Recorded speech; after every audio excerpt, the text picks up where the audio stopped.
Prezident İlham Əliyevin rəhbərliyi ilə vətəndaşlarımızın mülkiyyət hüquqlarının qorunması, daşınmaz əmlakın elektron reyestrinin yaradılması, qiymətləndirmə sisteminin beynəlxalq standartlara uyğunlaşdırılması və şəffaflığın artırılması istiqamətində daim mühüm qərarlar qəbul olunur. İkinci oxunuşda müzakirəyə təqdim edilən qanun layihəsi dövlət mülkiyyətində olan əmlakın, o cümlədən dövlət torpaqlarının qarşılıqlı razılıq əsasında xüsusi mülkiyyətdə olan əmlakla, o cümlədən torpaq sahələri ilə dəyişdirilə bilməsinin hüquqi əsaslarını yaradır.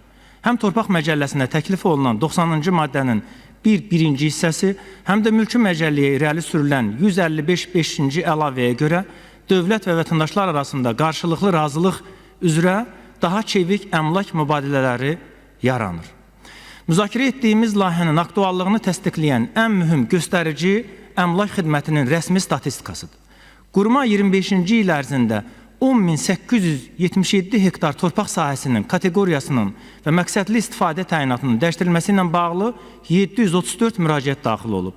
Yalnız 11 müraciət üzrə 225,6 hektar torpaq sahəsinin kateqoriyası Nazirlər Kabinetinin sərəncamı ilə dəyişdirilib. Dövlət torpaqları ilə xüsusi mülkiyyətdə olan torpaq və əmlakın qarşılıqlı razılıq əsasında əvəzləşdirilməsi iqtisadi səmərəliliyi artıracaq, sosial ədaləti təmin edəcək. Nəticədə daşınmaz əmlak bazarında doğrudan da likvidlik artacaq, bank sektoru üçün girov bazası genişlənəcək, sahibkarlıq üçün investisiya imkanları artacaq. Bir aksiyoma var. Güclü dövlət ilk növbədə vətəndaşların hüququnu iqtisadi dəyərə çevirə biləndir. İnsanlar illərlə zəhmət çəkərək ev tikirsə, istehsal sahəsi yaradırsa, vergi ödəyirsə, yeni iş yerləri açırsa, lakin həmin əmlakı hüquqi baxımından rəsmiləşdirə bilmirsə, təkcə fərd və ya ailə ziyan çəkmir, iqtisadiyyat da itirir. Tanınmış iqtisadçı Hernando de Soto deyir ki, kapitalın ən böyük düşməni hüquqi qeyri-müəyyənlikdir. Əgər 10 minlərlə insanın malik olduğu torpaq və əmlak hüquqi cəhətdən tanınmırsa, ölü kapitala çevrilir. O nə bank üçün girov olur, nə investisiya cəlb oluna bilir, nə də iqtisadi inkişafın hərəkət verici qüvvəsinə çevrilir. 23-cü ildə imzalanan qeyri-yaşayış təyinatlı bəzi tikinti obyektlərinin istismarına icazə verilməsi ilə bağlı tədbirlər haqqında qanun əmlak amnistiyası kimi cəmiyyətdə qiymətləndirildi. Onun əsas məqsədi təhlükəsizlik tələblərinə cavab verən, lakin tam rəsmiləşməmiş obyektlərin iqtisadi dövriyyəyə qaytarılması idi.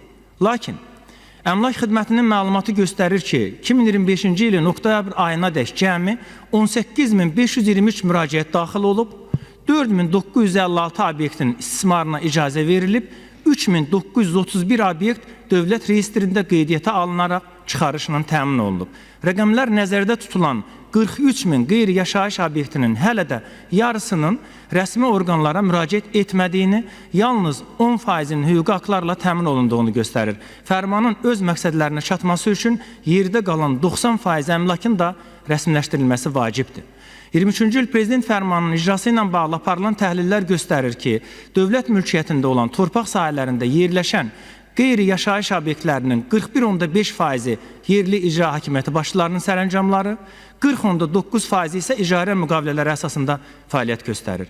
Bələdiyyə torpaqlarında yerləşən obyektlərin 58%-ində hüquqi sənəd yalnız bələdiyyə qərarıdır. Eyni araşdırmaya görə torpaq hüquqlarını rəsmiləşdirə bilməyən respondentlərin 52%-i bunun səbəbini bürokratik maneələrlə izah edir. Sorğu iştirakçılarının 12,6%-nin torpaq sahəsinə dair heç bir sənədinin mövcud olmadığını bəyan etməsi qeyri-formal tikinti fəaliyyətinin də yüksək olduğunu göstərir. Ona görə də hazırki layihə bundan öncə 25-ci ilin iyulun 16-sında Cənab Prezidentin fərmanı ilə 105 minə qədər insanın mülkiyyətinin qanuni sənədlərlə təmin olunması imkanları və bundan sonra artıq 2 məsələ sonra müzakirə edəcəyimiz sənədlər sübut edir ki, dövlət bu sferada hüquqi münasibətlərdə maraqlıdır. Və bu mənada qanun layihəsini biz alqışlayırıq və çox mühüm tarixi bir sənəd hesab edirik. Ona səs verəcəyik. Sağ olun.